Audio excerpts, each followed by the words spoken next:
Hello viewers, നമുക്കിന്ന് നല്ലൊരു 4 മണി പലഹാരം എങ്ങനെയാണ് ഉണ്ടാക്കുന്നത് നോക്കാം. അതായത് ചെറുപയർ ആവിയുണ്ട. ഇനി അതിന് വേണ്ട ഇൻഗ്രീഡിയൻസ് എന്തെല്ലാമാണെന്ന് വെച്ചാൽ, ഞാൻ ഒരു കപ്പ് അരിപ്പൊടി, വറുത്ത അരിപ്പൊടിയാണിത്. നമ്മൾ ഈ നൂലപ്പത്തിനും ഒക്കെ എടുക്കണില്ലേ അതിൻ്റെ അരിപ്പൊടിയാണിത്. ഒരു കപ്പ് എടുത്തിട്ടുണ്ട്. പിന്നെ ചെറുപയർ ഞാൻ ഒരു കപ്പ് എടുത്തിട്ടുണ്ട്. അത് ഒരു കപ്പ് അരിപ്പൊടി, അതിന് 3/4 കപ്പ് ചെറുപയർ എടുത്തിട്ടുണ്ട്. ചെറുപയർ ഞാനത് വേവിച്ചെടുത്ത ചെറുപയറാണിത്. കുറച്ച് ഉപ്പിട്ടിട്ട് വേവിച്ചെടുത്താണിത്. പിന്നെ ഒരു 1/2 കപ്പ് നാളികേരം എടുത്തിട്ടുണ്ട്. പിന്നെ പഞ്ചസാര ഒരു 4 ടേബിൾ സ്പൂൺ എടുത്തിട്ടുണ്ട്. നമ്മുടെ മധുരത്തിനനുസരിച്ച് ചേർക്കാം. പിന്നെ കുറച്ച് ഉപ്പും വേണം. ഇത്ര സാധനങ്ങളെ വേണ്ടുള്ളൂ. ഇത് നമുക്കിനി എങ്ങനെയാണ് ഉണ്ടാക്കുന്നത് നോക്കാം. അതിന് മുമ്പ് നിങ്ങൾക്ക് എൻ്റെ വീഡിയോ ഇഷ്ടപ്പെടുകയാണെങ്കിൽ ലൈക്ക് ചെയ്യാനും ഷെയർ ചെയ്യാനും സബ്സ്ക്രൈബ് ചെയ്യാത്തവർ സബ്സ്ക്രൈബ് ചെയ്യാനും കമൻറ്റ് ചെയ്യാനും മറക്കരുത്. ഇനി നമുക്കത് എങ്ങനെയാണെന്ന് ഉണ്ടാക്കണമെന്ന് നോക്കാം. അതിന് വേണ്ടിയിട്ട് ഞാനൊരു പിന്നെ കുറച്ച് ചൂടുള്ള വെള്ളവും വേണം കേട്ടോ. ഇത് നല്ല ചൂടുള്ള വെള്ളമാണിത്. ഇനി നമുക്കത് എങ്ങനെയാണ് ഉണ്ടാക്കുന്നതെന്ന് നോക്കാം. നമുക്കൊരു പാത്രം എടുക്കുക. അതിലേക്ക് നമുക്ക് ഈ അരിപ്പൊടി ഇട്ട് കൊടുക്കുക. അതിലേക്ക് നമുക്ക് കുറച്ച് പഞ്ചസാര ഇട്ട് കൊടുക്കുക. ഉപ്പും ആവശ്യത്തിന് ഇട്ട് കൊടുക്കുക. ഇനി നമുക്ക് ഈ ചൂടുവെള്ളം ഒഴിച്ചിട്ട് ഇത് നന്നായിട്ടൊന്ന് കുഴച്ചെടുക്കാം.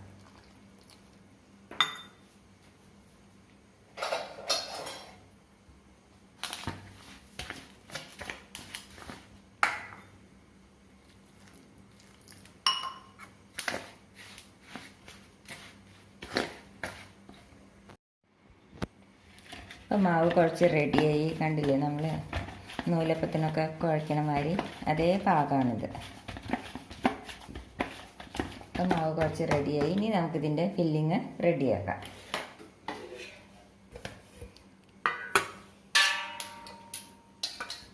ഇതിലേക്ക് നമുക്ക് ഈ വേവിച്ച് വെച്ച ചെറുപയർ, ഇത് ഉപ്പിട്ട് വേവിച്ച് വെച്ചാണ് കേട്ടോ. ഈ ചെറുപയർ ഇതിലേക്ക് ഇടാം.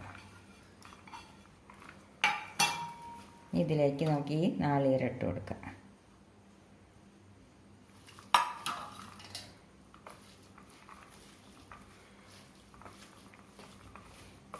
ഇതിലേക്ക് നമുക്ക് ഈ പഞ്ചസാര ആവശ്യത്തിന് ഇട്ട് കൊടുക്കാം. മധുരം നോക്കിയിട്ട് ഇട്ട് കൊടുക്കണം.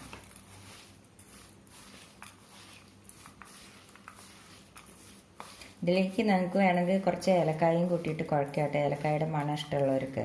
പക്ഷെ ഞാൻ കൂട്ടണില്ല എന്ന് മാത്രം.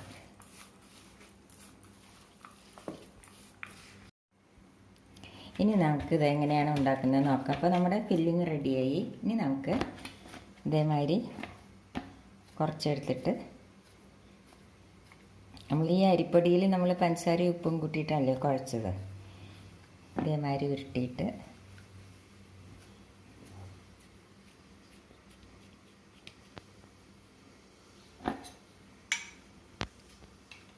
ഈ ഫില്ലിങ് അതിലേക്ക് കണ്ടോ. ഇതേമാതിരി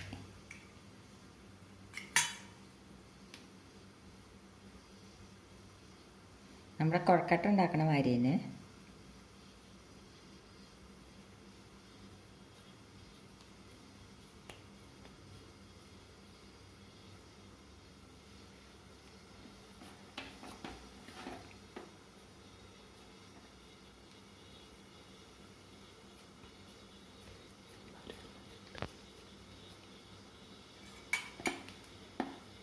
ഇതേമാതിരി നമുക്ക് ബാക്കിയെല്ലാം അങ്ങനെ ഫില്ലിങ് ഇട്ടിട്ട് എടുക്കാം.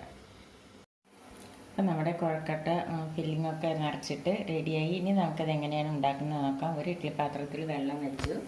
അത് നമ്മൾ ആവിയിൽ വേവിക്കല്ലേ, അതിന് നമുക്കൊരു ഇല വയ്ക്കാം. ഈ ഇലയിലാകുമ്പോൾ ഇലയുടെ ഒരു മണം ഉണ്ടാവും. ഇനി നമുക്ക് ഈ ഇലയുടെ മേലെ നമുക്കിത് ഓരോന്ന് വെച്ച് കൊടുക്കാം.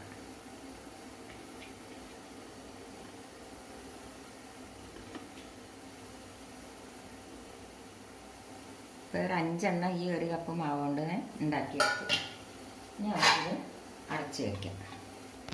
ഇനി ഒരു 15 മിനിറ്റ് ഇത് കഴിഞ്ഞിട്ട് നമുക്ക് തുറന്ന് നോക്കാം. ഇപ്പോൾ ഒരു 15 മിനിറ്റ് കഴിഞ്ഞ് നമുക്കിനി ഇത് തുറന്ന് നോക്കാം. നല്ലപോലെ വെന്തിട്ടുണ്ട്. അപ്പം നമ്മുടെ ഈ 4 മണി പലഹാരം നിങ്ങളെല്ലാവരും ട്രൈ ചെയ്ത് നോക്കുമല്ലോ. ഇത് കുട്ടികൾക്കെല്ലാം നല്ലപോലെ ഇഷ്ടപ്പെടും. അപ്പോൾ എല്ലാവരും ട്രൈ ചെയ്ത് നോക്കണം. നല്ല ടേസ്റ്റുള്ള ഒരു പലഹാരമാണ്. Thank you.